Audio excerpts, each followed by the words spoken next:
Ken, let's start with the Niners and the Bengals, where like we basically know Purdy's going to be out. So what's the current market update here with Sam Darnold going to start against Joe Burrow and the Bengals as Cincinnati comes off its bye? Yeah, maybe just like a retelling of what's happened during the show. So we get the news, close to maybe 4 o'clock because we had Pizzola on at 4 o'clock. And right before he comes on, we get all the notifications that Purdy's in concussion protocol.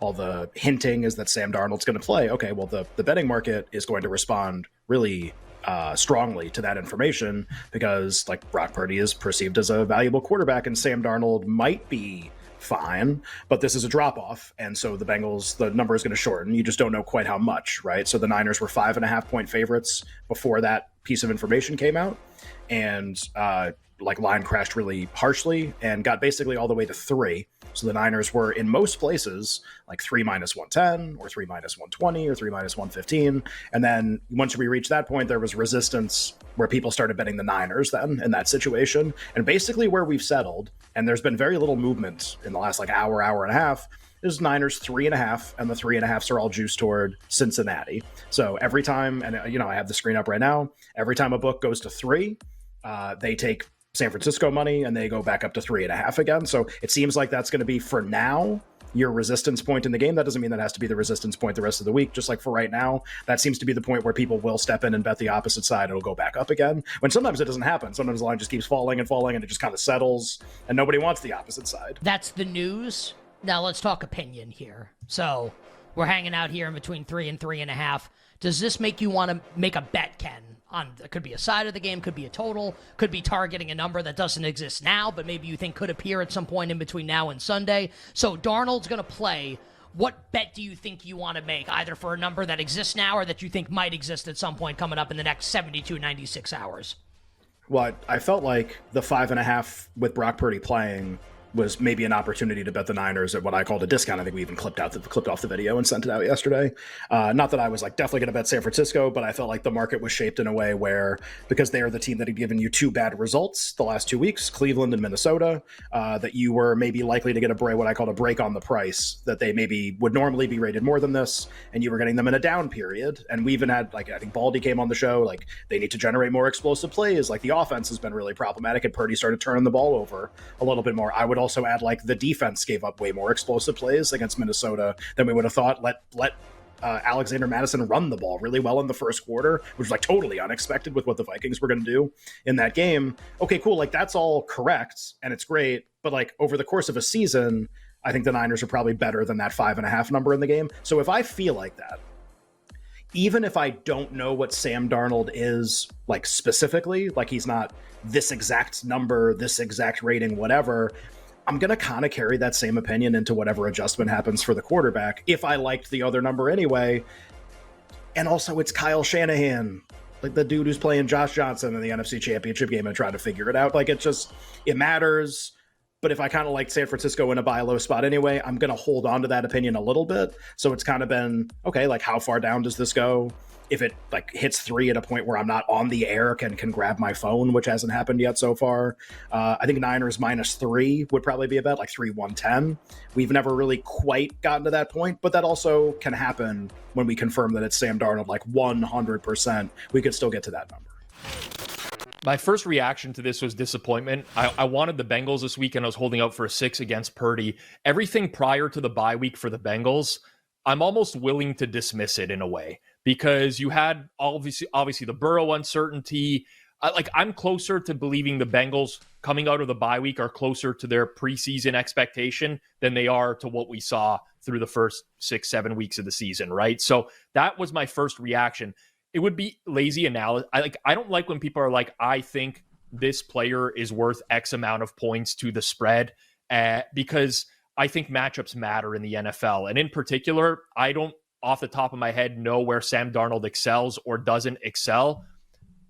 Subjectively, I feel like this game should close San Francisco -3, and that's probably a fair number. And I think there will be appetite on either side of 3 to bet one of the sides. I see conflicting viewpoints in the market based off of how you could possibly rate Darnold. Personally, I don't like Sam Darnold. I never have. I never have thought he was good. I don't think he's just going to come into a Shanahan system and Shanahan's just going to transform him all of a sudden. I just don't think highly of him. So personally, I don't see myself betting the 49ers this week under any circumstance, unless like this moves like crazy. But it does ruin what I think was a very good spot to get Joe Burrow getting a lot of points for what he is, like the caliber of quarterback that he is. The betting market for this year still does not have, despite the fact Denver won last year, does not consider Denver the most likely team to win the NBA title. Both Boston and Milwaukee have shorter odds to win the NBA title. Even if it's just what you saw last night, what you think about Denver, do you agree with that? Or you think the Nuggets are the most likely team to win? No, I don't agree with that. I don't. Denver has to prove it to me. I mean, I know they did it last year, and I'm a big Jokic fan, and I told everybody Jokic is going to destroy people in the playoffs and all that stuff, but I think the league is better. I think Milwaukee's better. I think Boston's better. I'm like curious about the Warriors and what they end up. I know a lot of people were down on the way that they played, jacking up all those threes, but I'm probably higher on the Warriors than people think, which is odd. I was doing some research today. I was like really down on Michael Porter Jr. watching him play. So I'm like, how is this guy still taking bad shots? Or, if you ever watch a player that hasn't touched the ball in, 5 or 6 possessions, they just jack up a shot because they haven't touched it in a while. But doing all my research, the best duo in the NBA last year, Nikola Jokic, Michael Porter Jr., net rating of 15.1. That's insane. So I might be seeing it wrong, but I don't think that they've improved enough to repeat. But, it's a long season. I will say this. You said Nikola Jokic played well. He had a 29, 13, and 11 triple-double. I thought he was very average yesterday. So it is a little scary what he could do if he really starts to get, stop missing those layups, those point-blank layups. But I thought he was just average, and he dominated that, especially Anthony Davis in the second half. Guess what Michigan's going to do? Sue them and tie them up in court until the title runs over. Right. I don't think there's a win here for the NCAA or anybody to get this done fast. Have you ever seen court stuff go really short? You ever seen NCAA investigations take no time? The title game is in 2 months and a week. You got no time here to figure this stuff out. Forget an appeals process or anything. No chance. So just reading everything that I've read, my response to all those people is look, you cannot want to bet Michigan because you think this is a distraction. I think that's a really bad reason. I think they're the best team by far, but you can bet it for that reason or not bet them for that reason. But if it's just am I worried that I have a lot of money on Michigan and I'm worried I'm going to lose that?